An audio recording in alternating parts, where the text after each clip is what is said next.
Ici, l'enjeu qui nous préoccupe aujourd'hui n'est pas seulement d'ordre fiscal. Il concerne un but tout à fait supérieur, la défense de notre souveraineté culturelle, ni plus ni moins.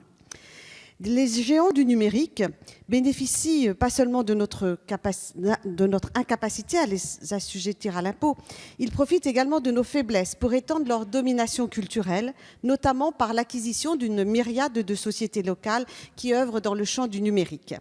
Ce à quoi nous assistons, c'est à une tentative des GAFA d'imposer leur hégémonie culturelle.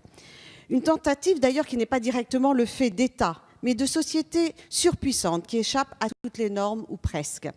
Notre fameuse exception culturelle, qui repose sur des mécanismes de régulation puissants, a permis de préserver la vitalité de notre création, mais n'est plus en mesure aujourd'hui de résister à l'appétit sans satiété des géants du numérique.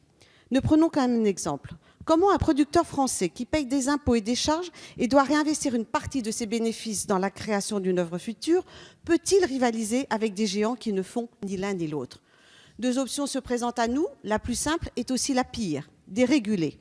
Mais à ce jeu-là, les GAFA auront toujours un coup d'avance. Et c'est la garantie de tuer toute forme d'indépendance culturelle, à l'instar de ce qui s'est produit dans le passé en Italie et en Espagne. Deuxième option, s'attaquer à ce monopole qui s'installe et obliger les plateformes à se plier à notre régime fiscal et à nos propres règles. Reste que sans accord unanime des États membres de l'UE, voire même au niveau mondial, au travers de l'OCDE, ce projet de loi promet d'être en vain.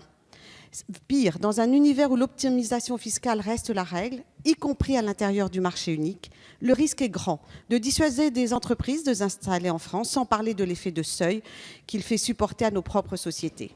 En clair, voilà un dispositif qui, harmonisé au niveau européen, constituerait un réel progrès, mais qui, à l'échelle d'un pays isolé, risque de se transformer en une mesure contre-productive pour le pays en question. N'est-ce pas un comble ? Je vous remercie.